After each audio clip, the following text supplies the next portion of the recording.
Baik, kita berjumpa lagi di teori ekonomi. Kali ini kita akan membahas elasticity of supply, elastisitas dari penawaran. Kita kembali membahas tentang hukum penawaran. Ya, bunyinya harga yang naik akan ikut menaikkan jumlah barang yang ditawarkan. Jadi, jika ada kenaikan harga, maka para supplier itu akan ikut menaikkan jumlah barang yang mereka supply. Ya, karena mereka ingin ikut menikmati kenaikan harga tersebut, begitu ya. Lalu price elasticity of supply, ini nama resminya ya. Sering juga disingkat menjadi elasticity of supply, elastisitas dari penawaran. Itu mengukur seberapa besar QS, quantity supplied, merespon terhadap perubahan harga. Jadi hukum di atas itu bunyinya sekedar ikut berubah begitu ya. Bila harga naik, maka quantity supply juga berubah, ikut berubah, sama yaitu sama-sama naik. Nah, elasticity ini mengukur seberapa besar, ya, seberapa jauh perubahannya. Kalau perubahan di sisi quantity itu lebih banyak persentasenya daripada perubahan di sisi harga, maka ini disebut elastis. Jadi harga berubah dikit, quantity supplied-nya berubah banyak. Ya. Sementara supply-nya disebut inelastis apabila perubahan harga itu tidak menyebabkan perubahan dari tidak terlalu banyak gitu ya. Quantity supply-nya tidak terlalu banyak perubahannya. Nah, mengapa ini bisa terjadi? Apa faktor-faktor yang mempengaruhinya? Ya, kita lihat tentunya dari segi supplier ya. Contohnya, apakah barang itu mudah dibuat atau tidak? Contohnya, misalnya harga triplek naik, apakah lantas supply-nya langsung naik juga? Ini kan tergantung juga dengan inputnya. Misalnya kayu, kayu itu kan tidak bisa langsung ditanam langsung besar, kan harus nunggu kayunya besar dulu gitu ya. Kemudian teknologi untuk membuatnya. Kalau teknologi untuk membuatnya itu advance dan complicated, tentunya untuk membuat barang tersebut tidak semudah itu gitu ya. Ya, jadi banyak faktor yang nanti akan kita bahas pada eh, pada bagian nanti berikutnya ya. Nah, bagaimana kita menghitung elastisitas dari supply ini? Ya, itu cuma pembagian persentase dari perubahan quantity supply dibagi dengan persentase dari harga. Jadi quantity supply-nya berubah berapa dibanding dengan harga ya. Ya kalau berubah banyak dibanding dengan harga, nah ini disebut elastis. Tapi kalau berubah sedikit dibandingkan perubahan harga ini disebut dengan inelastis. Nah, jadi ini contoh. Contoh harga susu naik dari 2.850 ke 3.150. Ada kenaikan di sini ya. Nah, kenaikan ini menyebabkan dari sisi supplier mereka ikut menaikkan produksi. Ya, para peternak susu itu menaikkan produksinya, ini total ya, dari 9.000 menjadi 11.000 galon per bulan. Nah, kita ada namanya midpoint method ini untuk mengukur elastisitas ini. Ini juga berlaku di demand elastisitas ya. Jadi midpoint ini kita cari dulu rata-ratanya, di sini 3000 ya. Lalu ini selisihnya kita kurangkan, kita kali 100. Ini dapatnya 10%. Ini perubahan harganya 10%. Berarti ini yang bawah ya, 10%. Nah, 10% ini mengakibatkan berubah quantity supply-nya berapa. Nah, kita lihat perubahan quantity supply-nya sama, kita menggunakan midpoint method. Ya, ini midpoint-nya 10.000. Ini selisihnya, yaitu 20%.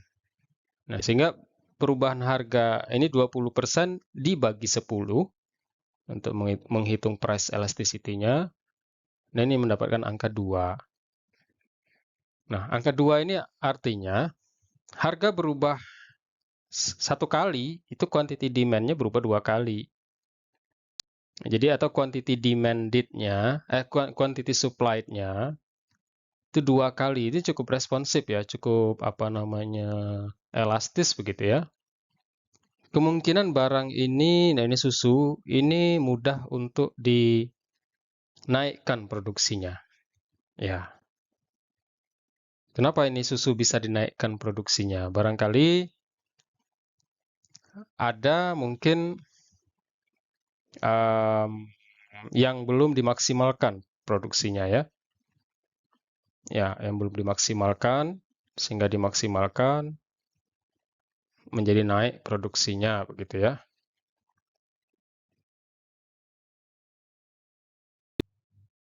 Nah, ini kita melihat variasi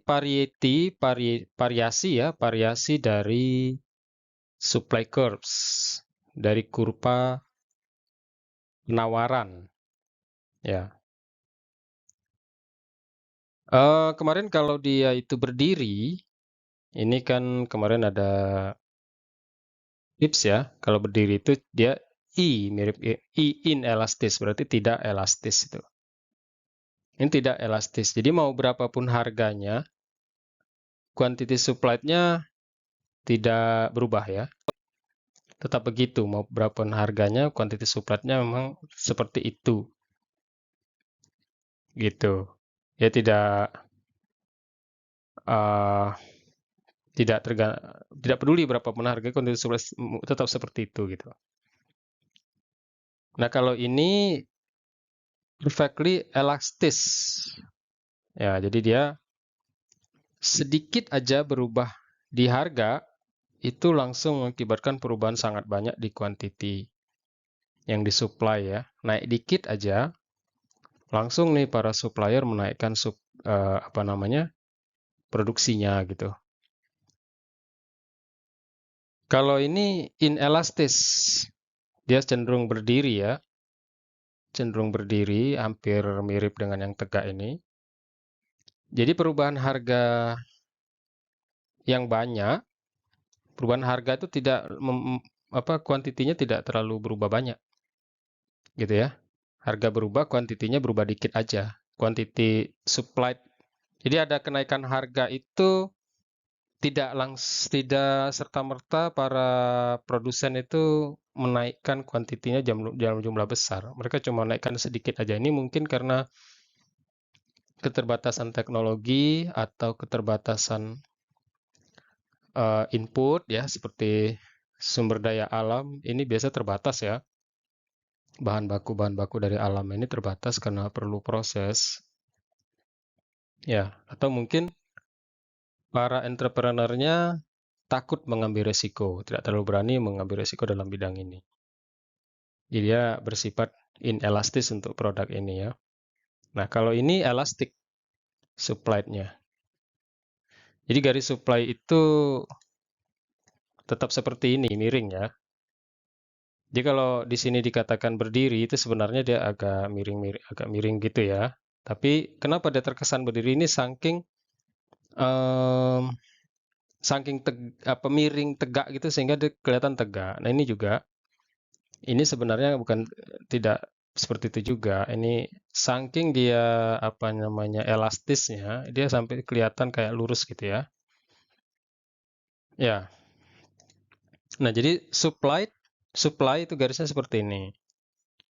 Nah, kalau ini elastis, artinya perubahan sedikit di price, kenaikan dikit di price itu langsung mengakibatkan perubahan yang sangat banyak, kenaikan yang sangat banyak di quantity supplied. Nah, kalau yang unit elastik ini satu kenaikan di price itu membuat satu kenaikan di Q. Dan ini kalau kenaikan berarti juga penurunan ya. Satu penurunan di price juga mengakibatkan satu penurunan di Q. Nah, jadi ini variasi daripada kurva penawaran, supply curves di sini ya. Nah, ini adalah faktor-faktor yang mempengaruhi elastisitas dari penawaran.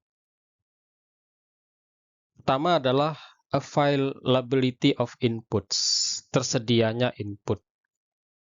Jika inputnya itu tersedia banyak dengan mudah, maka supply-nya akan elastis gitu ya.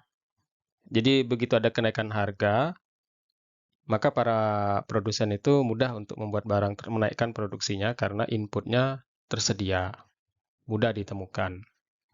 Sebaliknya, jika inputnya itu langka dan susah untuk ditemukan, maka supply-nya juga jadi inelastis. Contohnya nih, kenaikan harga mobil sekarang kan, atau motor, tapi inputnya itu agak langka nih, yaitu chip semiconductor chip ya. Kan sekarang mobil atau motor ada chipnya, ada komputer kecilnya. Ini sekarang agak langka. Jadi walaupun harganya naik, para produsen itu kesulitan untuk menaikkan supply mereka. Jadi supply-nya menjadi inelastis jadinya. Meskipun ada kenaikan harga, tapi kenaikan quantity supply tidak sebanyak kenaikan harganya, persentasenya ya. Itu yang pertama, availability of inputs. Yang kedua adalah natural constraint. Ini hambatan dari alam. Contohnya adalah kayu. Itu tidak bisa dengan cepat kita naikkan supply-nya. Karena kayu itu perlu ditanam, perlu dibesarkan, dan itu memakan waktu yang cukup lama. Yang ketiga adalah risk taking. Ya, para entrepreneur-nya itu jika mereka mau mengambil risiko untuk memproduksi lebih banyak, maka supply-nya itu akan lebih elastis. Tapi kalau para entrepreneur-nya itu tidak terlalu berani mengambil risiko memproduksi yang banyak, maka dia akan jadi inelastis ya. Lalu nature of the commodity, sifat dari barang itu sendiri. Ya, barang itu apakah durable atau non-durable ya. Kalau barang itu durable, biasanya dia lebih elastis karena dia lebih tahan lama. Jadi kalau ada kenaikan harga, para produsen lalu menaikkan barang-barang durable itu. Barang-barang yang tahan lama ya. Non-durable ini barang-barang yang mudah basi, umurnya pendek. Nah, biasanya ciri-ciri durable goods itu disewakan gitu. Barang-barang itu disewakan. Non-durable ini barang-barang itu tidak disewakan ya. Time, waktu. Time periodnya ya, atau time horizonnya, berapa lama. Semakin lama waktunya, maka barang itu semakin elastis. Karena dalam jangka waktu yang lama tersebut, pastinya input sudah banyak yang tersedia. Dan produksi bisa ditingkatkan gitu ya. Kemudian production teknik untuk memproduksinya tuh. Kalau teknik untuk memproduksinya itu melibatkan teknologi yang rumit dan canggih, tentunya supply-nya jadi lebih inelastis ya. Karena meningkatkan produk itu tidak mudah gitu ya, karena membutuhkan teknik yang rumit dan mahal. Nah, ini beberapa faktor-faktor yang mengakibatkan elastisitas atau inelastisitas daripada supply. Nah, ini kita sudah selesai mempelajari supply. Kita sekarang mempelajari bab yang lain, yaitu supply, demand, dan kebijakan pemerintah. Supply dan demand ini kan mekanisme pasar. Nah, sementara kebijakan pemerintah ini adalah intervensi terhadap apa yang terjadi di pasar ya. Sekarang kita akan melihat apakah kebijakan pemerintah ini menguntungkan. Ya, apakah menguntungkan para peserta ekonomi di pasar? Kan kebijakan pemerintah itu seringkali untuk melindungi ya, untuk melindungi pembeli misalnya, yaitu ada batas harga tertinggi, harga eceran tertinggi, melindungi pembeli. Atau pemerintah itu mengeluarkan kebijakan melindungi penjual.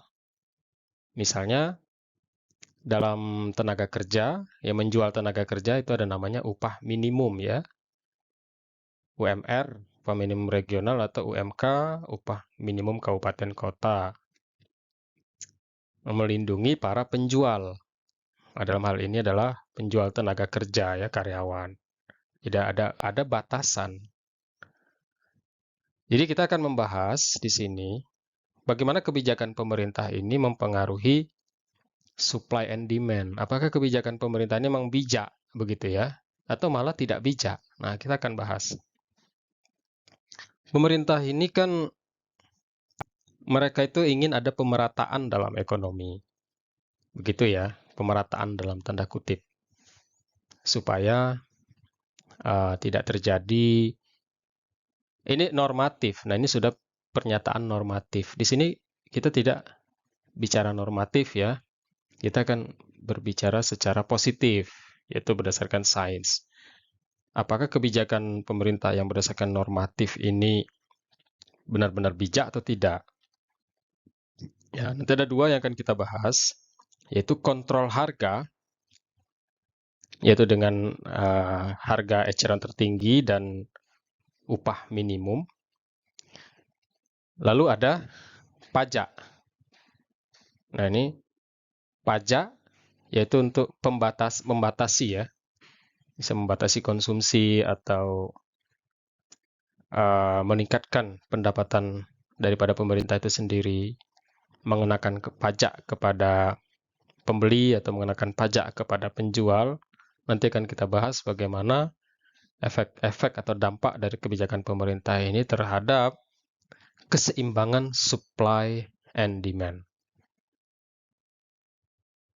Ya, ini satu contoh kebijakan pemerintah untuk melindungi pembeli atau konsumen, yaitu ditetapkan namanya price ceiling ya, atau penetapan harga tertinggi dari pemerintah. Produk ini dalam hal ini es krim ya, itu ditetapkan pemerintah itu paling tinggi dijual $4. Nah, ini belum berdampak apa-apa terhadap pasar karena sekarang harga es krim itu adalah $3. Nah, jadi tidak binding ya, tidak mengikat. Ketetapan pemerintah ini tidak berdampak apa-apa karena tidak ada yang jual es krim itu $4. Ya, para penjual atau harga pasar sekarang itu 3. Jadi tidak mempengaruhi pasar. Not binding ya, tidak mengikat. Nah, yang panel B ini beda cerita. Panel B ini saat pemerintah mengeluarkan kebijakan di saat harga pasar dari es krim itu 3. Pemerintah karena dengan alasan melindungi para pembeli es krim, mungkin ada permintaan dari pembeli es krim, minta bahwa harga es krim itu diturunkan, pemerintah buatlah aturan, ditetapkanlah bahwa batas atas harga es krim itu adalah $2 di sini. Nah, ini binding artinya ini sudah mengikat. Ini sudah jadi peraturan hukum sehingga harga di pasar itu harus jadi $2.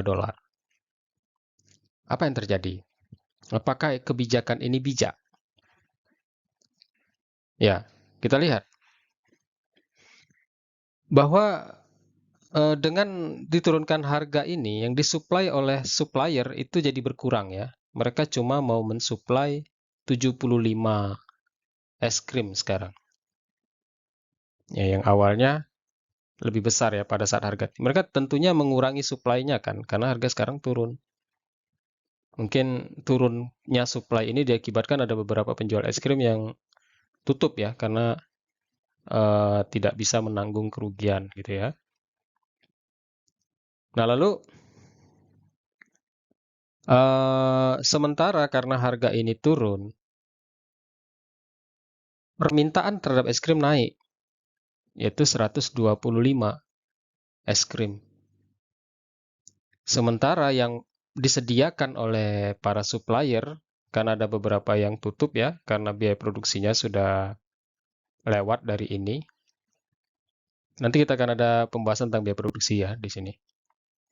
Mereka tidak mampu lagi. Harga segini sudah terlalu rendah ya, sehingga mereka tutup. Tapi ada beberapa yang bertahan, sehingga total dari yang bertahan itu mampu mensuplai 75. Sementara demand-nya naik nih. Demand-nya naik di 125. Apa yang terjadi? Yang terjadi adalah terjadi kelangkaan es krim. Terjadi kelangkaan es krim. Di sini banyak yang tidak terlayani permintaan es krimnya.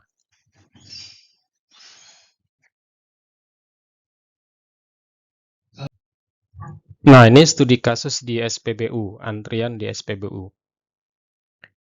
Nah, ini pemerintah menerapkan harga tertinggi ya untuk penjualan BBM di SPBU dengan alasan untuk melindungi masyarakat dari harga BBM yang tinggi ya. Di sini tidak terjadi apa-apa karena pemerintah menerapkan selling price-nya di sini ya. Sementara harga pasar sekarang masih di bawah selling price, jadi tidak binding, tidak mengikat nih aturan pemerintah ini. Ini yang di panel A yang ini. Nah, di panel B ini baru terjadi masalah di panel B. Karena di sini ini dari kurva sebelumnya ya. Terjadi kelangkaan minyak dunia. Ini karena ada perang. Jadi minyak dunia langka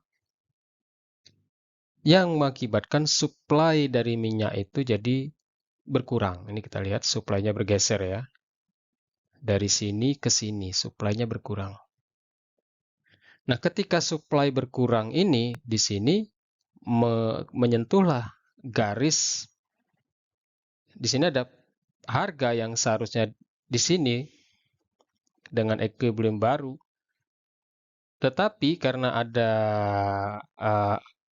kebijakan pemerintah untuk price selling, harganya nggak boleh lebih tinggi dari price selling ini. Sehingga terpaksa pemerintah SPBU menjual di harga ini ya.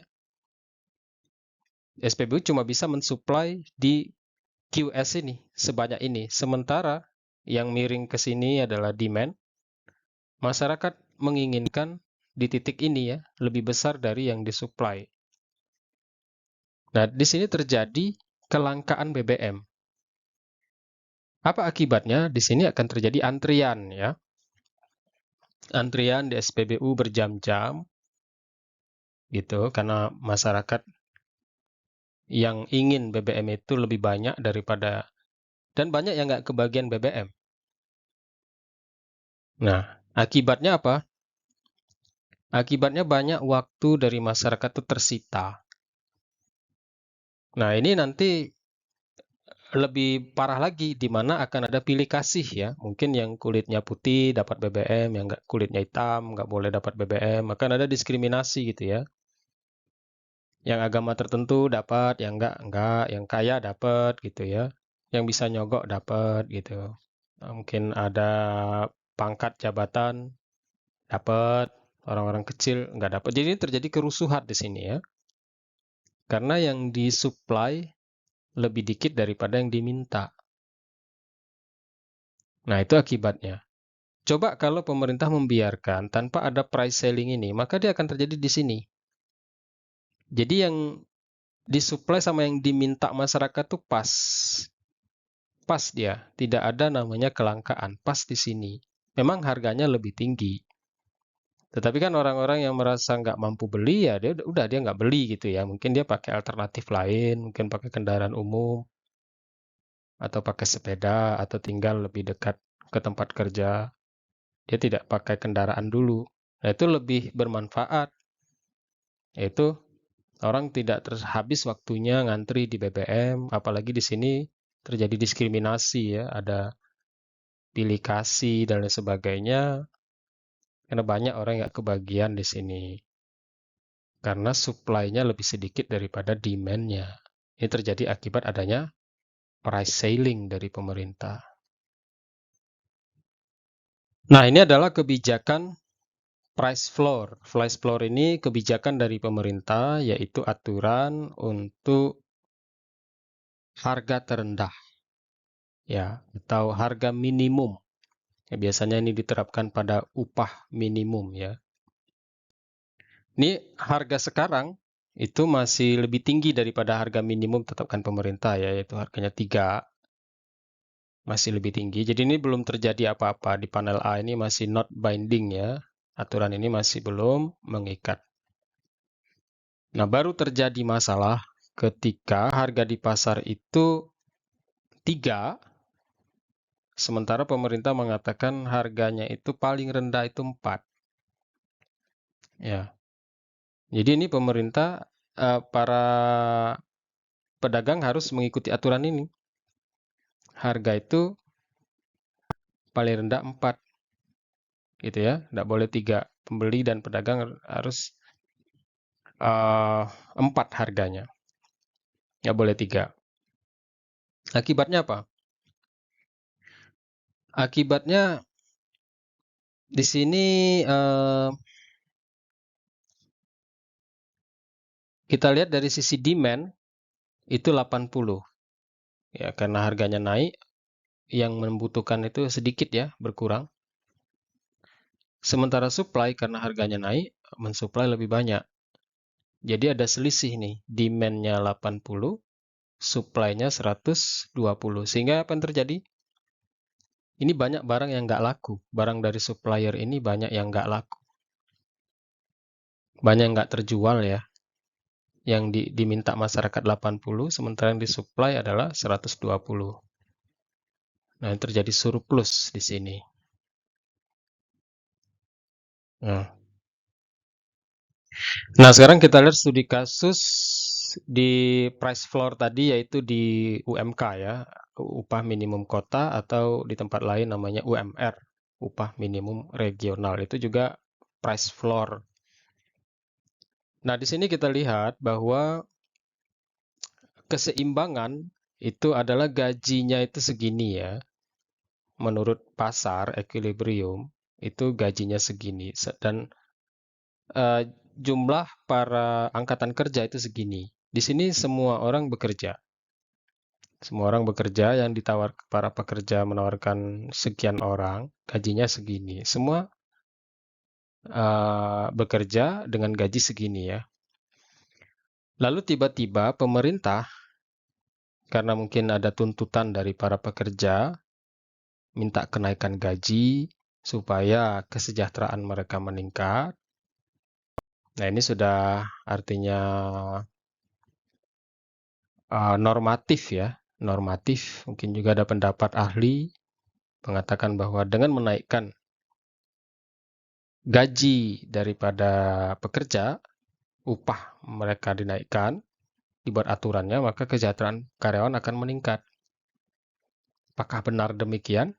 Nah, pemerintah karena mendengarkan masukan dari para serikat kerja, mungkin juga persatuan para pekerja dan para ahli sosial masyarakat ya. Kalau para ahli ekonomi saya rasa tidak menyarankan ini ya. Akhirnya pemerintah mengeluarkan aturan UMK atau UMR. Dinaikkanlah gajinya, yang dari segini dinaikkan. Yaitu dibuat price floor, paling tidak gaji tersegini. Nggak boleh di bawah ini. Ini kan masih di bawah ini, dia harus dinaikkan. Ada semua perusahaan menaikkan gaji mereka. Apa yang terjadi? Yang terjadi karena gajinya naik, permintaan akan karyawan turun. Perusahaan akan menurunkan jumlah karyawan yang diminta ya, karena gaji sekarang naik.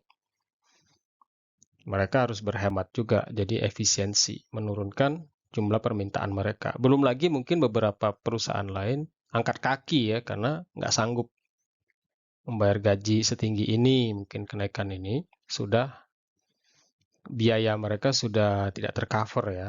Angkat kaki mungkin pindah ke negara lain. Sehingga demand-nya berkurang. Sementara supply, karena ada kenaikan ini, banyak orang-orang dari tempat lain yang datang ke kota ini, atau ke kawasan atau ke regional ini, untuk bekerja. Karena tergiur dengan gaji yang tinggi di kota ini. Supply-nya naik, sebab di tempat mereka masih rendah ya. Masih di sinilah katakan, belum ada kebijakan UMK-nya. Di sini sudah ada. Nah, datanglah mereka ke kota ini untuk menawarkan tenaga. Yang terjadi apa? Yang dibutuhkan oleh perusahaan itu sekian, sementara yang ingin bekerja itu sekian banyak. Lebih banyak ya. Lebih banyak yang ingin bekerja daripada yang diterima kerja. Sehingga terjadi pengangguran. Banyak yang tidak bisa ditampung. Jadi pengangguran. Nah, kalau ada pengangguran seperti ini, yang terjadi apa nanti? Akan terjadi dampak-dampak sosial ya. Dampak-dampak sosial. Kemudian juga berdampak pada ekonomi, di mana mungkin sektor-sektor yang mensupport industri ini, misalnya dunia retail, begitu, dan transportasi dan sebagainya akan terdampak karena banyak pengangguran, lalu sedikitnya demand terhadap pekerjaan di sini. Ini kan, nah coba dibiarkan dalam kondisi seperti ini. Ini semua senang ya. Semua bekerja, semua dapat terima gaji. Tidak ada pengangguran. Tapi dengan begini yang terjadi apa? Yang bekerja sedikit, yang diterima kerja sedikit, yang diminta ya, yang mau bekerja banyak, terjadi ada pengangguran di sini. Nah, justru ini tidak bijak ya kalau kita lihat kebijakan ini. Ini dari kacamata saintifik, dari kacamata positif ya, ilmu ekonomi secara sains. Ilmu ekonomi secara positif ya. Ini kita bukan bicara secara normatif. Nah, kalau ada yang mengatakan bahwa jika menaikkan upah karyawan, upah UMK, maka kesejahteraan masyarakat akan meningkat. Nah, ini sudah pembicaraan normatif ya. Kalau di sini kita berbicara positif, yaitu berdasarkan sains. Ini kita buktikan dengan grafik ini ya. Jika apabila pemerintah menaikkan UMK, membuat price floor di sini, batas bawah dari harga, ya, yang terjadi adalah ini. Demand-nya akan turun, supply-nya akan naik, lalu terjadi yang namanya pengangguran di sini. Ya, di sini ada kontrol harga, di mana ada pajak terhadap para pembeli. Jadi kalau kita analisis di sini ada pajak terhadap para pembeli, apa yang terjadi? Kira-kira dari supply and demand ini garis atau kurva mana yang akan terpengaruh? Ini kan pajak terhadap pembeli, jadi pembeli dikenain pajak. Nah, ini kan akan mengakibatkan apa? Mereka akan jadi semakin banyak beli atau semakin dikit beli. Ya jelas di sini mereka akan sedikit beli kan, karena ada pajak yang mereka harus bayar setiap membeli satu es krim di sini. Nah, berarti mereka akan menurunkan demand-nya. Kita lihat di sini demand-nya turun ya. Demand-nya turun, di sini dikenakan pajak $0,5. Demand-nya turun sebesar $0,5 untuk mengkompensasi terhadap pajak yang nanti mereka harus bayar. Nah, terbentuklah di sini garis demand yang baru ya, dengan adanya pajak ini. Nah, sekarang mereka harus bayar berapa? Dari demand, dari sisi pembeli, mereka harus bayar $3,3 ya. Mereka harus beli, tapi dari sisi demand mereka ini ya, 3,3 dolar. Dari supplier mereka terima berapa? Terima 2,8 dolar. Mereka terimanya. Sisanya 0,5 dolar ini lari ke pemerintah. Ya. Nah, sekarang siapa yang rugi di sini? Awal mulanya kan harganya 3. Sekarang dengan adanya pajak ini, penjual itu yang supplier ini ya, jadi cuma sekarang nerima 2,8 ya. Artinya dia rugi 20 ya, 20 sen. Rugi 20 sen. Penjual. Yang harusnya tadinya kalau nggak ada pajak dia terima 3 bulat. Ini karena ada pajak ini dia cuma terima 2,8 di sini. Kita lihat dari sisi supply-nya. Dari sisi demand-nya bagaimana? Demand-nya di sini ya. Para pembeli sekarang harus bayar 3,3 dolar. Kalau nggak ada pajak mereka cukup bayar 3 ya tadinya. 3 dolar ini sekarang dengan ada pajak mereka bayar 30 sen lebih mahal. Nah, jadi dua-duanya dirugikan kan? Walaupun ini sebenarnya pajak ini dikenakan kepada para pembeli, tapi ternyata kedua belah pihak ini berbagi. 20 sennya dibayar oleh penjual, 30 sennya dibayar oleh pembeli. Nah, dan dua-duanya dirugikan di sini ya. Dua-duanya dirugikan di sini. Ini dalam kacamata efisiensi begitu. Dua-duanya yang seharusnya mereka 3 di sini ya. Tetapi dengan adanya pajak ini yang pembeli jadi bayar lebih mahal, pedagang jadi menerima lebih sedikit. Nah, ini kontrol harga di mana pajak dikenakan kepada para penjual. Nah, ini penjual dikenakan pajak ya. Ya, sekarang kita lihat.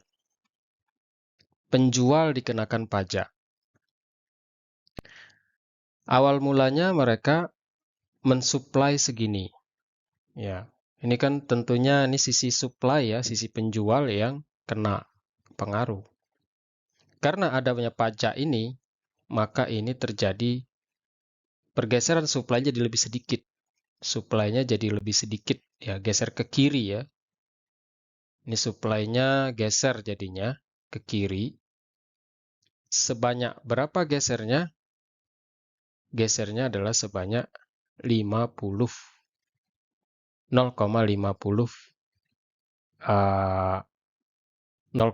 ini selisihnya 0,50 dolar ya. Selisih geser ke kirinya ini. Ini geser ke kiri nih ya. Jadi supply-nya menurun. Kenapa menurun? Karena dengan adanya pajak yang dikenakan kepada para pedagang ini, para pedagang jadi berpikir, wah ini jadi kurang menguntungkan. Karena ini sekarang ada pajaknya yang harus dibayar. Kita harus bayar pajak nih atas penjualan produk ini. Ya, kurang menguntungkan. Jadi banyak dari beberapa supplier yang mungkin menutup usahanya gitu karena merasa ini sudah tidak menguntungkan lagi dan sebagainya sehingga supply ini bergeser lebih sedikit. Nah, sekarang terbentuk kan sebuah equilibrium baru dengan teks. Nah, kita lihat di sini. Para pedagang, para pembeli yang ini garis demand, para pembeli akan bayar seharga berapa? 3,30 ya. Para pembeli. Sedangkan para pedagang akan menerima 2,80 di sini. Ini garis pedagang ya. Akan menerima 2,80 sementara pembeli demand itu akan bayar 3,30. Selisihnya lari ke pemerintah, 0,50 lari ke pemerintah. Nah, sekarang yang kita lihat di sini apa? Siapa yang diuntungkan, siapa yang dirugikan? Dua-duanya di sini dirugikan ya dengan adanya pajak ini. Tadinya kan kalau tidak ada pajak, harganya itu kan $3. Tapi dengan adanya pajak ini, sekarang para pembeli yang demand ini pembeli ya, itu harus bayar 3,30. Sama kayak statusnya tax on buyer tadi ya, mereka bayar 3,30. Sama, para pedagang juga cuma terima 2,80. Walaupun mereka terima 2,80 ininya ya, apa bersihnya. Walaupun mereka terima uang 3,30 dari para pembeli, tetapi kan 0,50 ini mereka harus setorkan pada pemerintah. Jadi bersih mereka terima $2,80. Nah, jadi mereka dirugikan sebanyak 20 sen ya. Tadi dengan tidak ada pajak mereka terima $3. Sekarang dengan ada pajak mereka terima bersih 2,80. Nah, dua-duanya menjadi worse off ya dengan adanya pajak atas penjual. Nah, sekarang kita lihat. Kalau kita bandingkan antara pajak atas pembeli dengan pajak atas penjual, itu sama aja ya. Sama aja. Artinya harganya tetap segitu. Yang diterima oleh penjual 2,80, yang dibayar oleh pembeli 3,30 kan? Sama aja. Nah, makanya dalam prakteknya lebih gampang kalau pajak itu dikenakan kepada para penjual. Karena sama aja, mau dikenakan kepada para pembeli atau para penjual sama aja. Tapi secara teknis lebih mudah kalau dikenakan pada para penjual, karena nanti ada record-nya ya. Dan ada record, ada laporan pajaknya sehingga lebih simple. Nah, jadi itu sama aja sebenarnya. Yang beda cuma siapa yang menyetorkan pajak itu ke pemerintah. Nah, praktek yang umum terjadi, itu yang menyetorkan pajak itu adalah penjual ya. Yang menyetorkan pajak itu kepada pemerintah adalah penjual. Sama aja, bukan berarti nanti kalau dikenakan pada pembeli terus penjual untung gitu. Sama aja, dua-duanya sama aja kenanya seperti kita analisis tadi ya. Tetapi lebih simpel, praktikalnya untuk penyetoran pajaknya adalah apabila pajak itu dikenakan kepada para penjual. Dari record datanya itu nanti kelihatan berapa yang harus disetorkan kepada pemerintah.